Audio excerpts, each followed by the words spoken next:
क्या प्रधानमंत्री नरेंद्र मोदी की चाटुकारिता में, उनकी सेवा में न्यूज चैनल्स तमाम हदों को पार कर देंगे? जैसे कि आप जानते हैं, प्रधानमंत्री नरेंद्र मोदी केदारनाथ में थे और एक बार फिर अलग अलग वेशभूषाओं के साथ वो देश के सामने हाजिर हुए। जी हां, कायदे से पत्रकारों को प्रधानमंत्री से जरूरी मुद्दों पर सवाल करने चाहिए, मगर न्यूज चैनल्स उन्हें बाहुबली के खिताब से नवाज रहे हैं। आपके सामने दोस्तों ये न्यूज चैनल, बॉर्डर पर नरेंद्र बाहुबली, चीन में खलबली। अरे मोहतरमा, मुझे बताने का कष्ट करें कि चीन में कौन सी खलबली मची है। आपने चीन के साथ जब हमारा संघर्ष हुआ था तब टिकटॉक पर पाबंदी लगा दी थी। मेरे 21 जवान शहीद हो गए थे। तब ये पत्रकार कभी भी प्रधानमंत्री नरेंद्र मोदी से उनकी खामोशी पर सवाल नहीं करते थे। आज चूंकि प्रधानमंत्री नरेंद्र मोदी वहां महज पहुंच गए हैं, तो यह कहा जा रहा है कि प्रधानमंत्री नरेंद्र मोदी एक बाहुबली हैं और चीन में खलबली मची हुई है। क्या ये न्यूज चैनल्स इस बात को नहीं जानते कि चाइना अभी उन जगहों पर बना हुआ है जहां पर एक जमाने में हमारे सैनिक गश्त लगाया करते थे? क्या इनको शर्म आती है इस तरह का झूठ बोलते हुए? क्या ये लोग कभी भी सवाल करेंगे कि जिस चाइना को लाल आंख दिखाने की बात की जाती थी, उस पर प्रधानमंत्री एक शब्द नहीं बोलते हैं और फिर प्रधानमंत्री नरेंद्र मोदी को बाहुबली बताया जा रहा है? प्रधानमंत्री नरेंद्र मोदी इस देश के प्रधानमंत्री हैं। उन्हें बाहुबली, ही मैन, आयरन मैन, ये सब खिताबों से मत नवाजिए। और सबसे बड़ा सवाल ये दोस्तों, प्रधानमंत्री नरेंद्र मोदी इस देश के प्रधानमंत्री हैं या प्रधान प्रचार मंत्री हैं?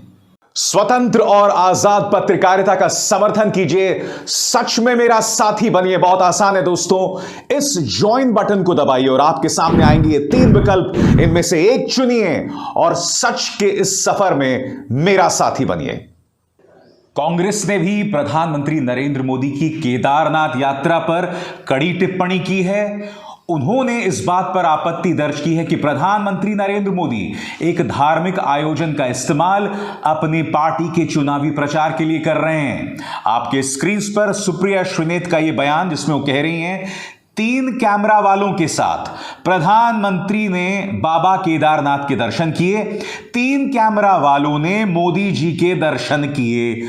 बात तो सही है दोस्तों, आप खुद इन तस्वीरों में देखिए, प्रधानमंत्री नरेंद्र मोदी ही दिखाई दे रहे हैं। यह बाबा केदारनाथ कहां है? और किसी ने बहुत ही वाजिब टिप्पणी की है कि 3 कैमरा वाले जो हैं वो प्रधानमंत्री नरेंद्र मोदी को कवर कर रहे हैं और चौथा कैमरा उन 3 कैमरा वालों को जो है अपने कैमरे में कैद कर रहा है। वाकई इसको देखकर तो यही कहा जा सकता है, वाह मोदी जी वाह। अब प्रधानमंत्री नरेंद्र मोदी की केदारनाथ यात्रा का यह वीडियो वायरल हो रहा है। इसके अंदर जो पुजारी प्रधानमंत्री नरेंद्र मोदी को केदारनाथ के दर्शन करवा रहा है, उसे धक्का दे दिया जाता है। आपके सामने देखिए किस तरह से उनको धक्का दिया जा रहा है। वजह क्या है?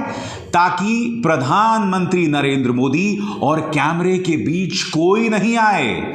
सोशल मीडिया कमेंटेटर्स इस वीडियो पर तल्ख टिप्पणी कर रहे हैं कि प्रधानमंत्री नरेंद्र मोदी और कैमरे के बीच कोई नहीं आ सकता। प्रधानमंत्री का प्रचार प्रेम सर्वोपरि है।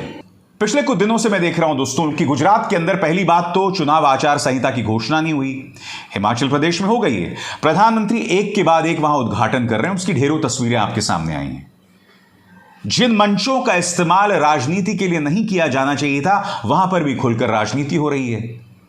यानी कि गवर्नेंस तो गया 12 के भाव। गवर्नेंस की यानी कि सरकार का क्या कर्तव्य होता है उसकी कोई बात नहीं कर रहा है, मगर खुलेआम राजनीति हो रही है।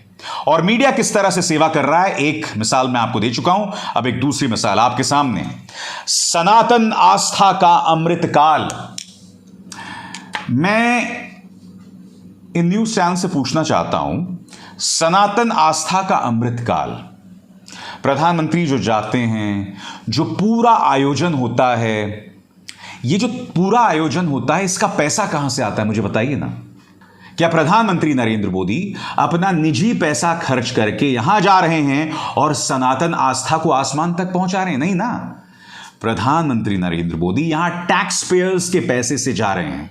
जो अलग अलग वेशभूषा वो पहन रहे हैं, वो भी जो करदाता है, जो टैक्स पे करने वाला व्यक्ति है, इनकम टैक्स देने वाला व्यक्ति है, डायरेक्ट और इनडायरेक्ट, उनके पैसे से ये तमाम पैसे आते हैं। भारतीय जनता पार्टी अपने खजाने से पैसे निकाल के नहीं देती है। तो आज जब आप कहते हैं कि सनातन आस्था को आसमान तक पहुंचाया जा रहा है, तो ये सब टैक्स पेयर के पैसे से दिया जा रहा है। और प्रधानमंत्री नरेंद्र मोदी ना भूलें कि प्रधानमंत्री अब भी एक सेक्युलर देश के प्रधानमंत्री हैं। उन्हें अपनी हरकतों से यह प्रमाणित करना पड़ेगा कि भारत एक धर्मनिरपेक्ष राज्य है। आप अपनी हरकतों से प्रमाणित नहीं कर सकते कि आप एक धर्म विशेष के हैं।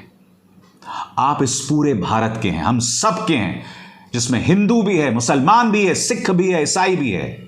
कायदे से न्यूज चैनल्स को प्रधानमंत्री नरेंद्र मोदी से सवाल करना चाहिए कि प्रधानमंत्री नरेंद्र मोदी, आप प्रचार में इतना वक्त क्यों लगाते हैं? गवर्नेंस नाम की कोई चीज नहीं है, देश नहीं चलानी है क्या? क्योंकि देश चलाने को लेकर इस सरकार से कोई सवाल नहीं होते हैं। हां, जब प्रधानमंत्री इस वेशभूषा में सामने आए तो मीडिया जो है वो पगला जाता है, और नतीजे मैं आपको दे चुका हूं। पहले एबीपी न्यूज का, और फिर ये देखिए न्यूज 18 का। सभी न्यूज चैनल्स का दोस्तों यही हाल है। आज तमाम न्यूज चैनल्स में दिन भर यही चला है। और आज मैं आपको एक और बात बता रहा हूं। आपको क्या लगता है कि गुजरात के चुनावों की घोषणा क्यों नहीं हुई है? मैं दावे के साथ कह सकता हूं कि जिस दिन हिमाचल प्रदेश में वोट डाले जा रहे होंगे, प्रधानमंत्री नरेंद्र मोदी उस दिन गुजरात में कहीं पर कोई कार्यक्रम कर रहे होंगे, किसी मंदिर में होंगे। और मैं दावे के साथ कह सकता हूं पूरा मीडिया दिन भर उस दिन प्रधानमंत्री को दिखाएगा, ताकि हिमाचल की जनता के वोटिंग पैटर्न्स पर असर पड़े। दिमाग लगाइए इस बात पर। यही काम तमाम चुनावों में किया जाता रहा है। 2019 के लोकसभा चुनाव में प्रधानमंत्री नरेंद्र मोदी गुफा में बैठ जाते हैं। तमाम न्यूज चैनल्स प्रधानमंत्री की उस तस्वीर को दिखाते रहते हैं। हाल ही में आपको याद होगा जब पश्चिम बंगाल में चुनाव हुए थे, प्रधानमंत्री बांग्लादेश पहुंच गए और वहां पर एक हिंदू टेंपल में जाकर उन्होंने दर्शन दिए। पूरे दिन तमाम न्यूज चैनल्स ने उस तस्वीर को दिखाया। उसी तरह से मैं दावा कर रहा हूं गुजरात के चुनावों में विलंब इसलिए हुआ है, आचार संहिता की घोषणा में इसलिए विलंब हुआ है कि जिस दिन हिमाचल में वोट डाले जा रहे होंगे, प्रधानमंत्री नरेंद्र मोदी का कोई कार्यक्रम गुजरात में चल रहा होगा और तमाम न्यूज चैनल्स उसे दिखा रहे होंगे। यह बीजेपी का अंदाज़े बयां है, यह गोदी मीडिया का अंदाज़े बयां है, और इन्हें बिल्कुल भी शर्म नहीं आने वाली। मगर मुझे गर्व इस बात का है कि मेरे चैनल के दर्शक समझदार हैं और ये तमाम हरकतों को समझते हैं। मैं चाहूंगा कि कमेंट सेक्शन पर आप इस मुद्दे पर अपनी राय दें। अभिसार शर्मा को दीजिए इजाजत। नमस्कार।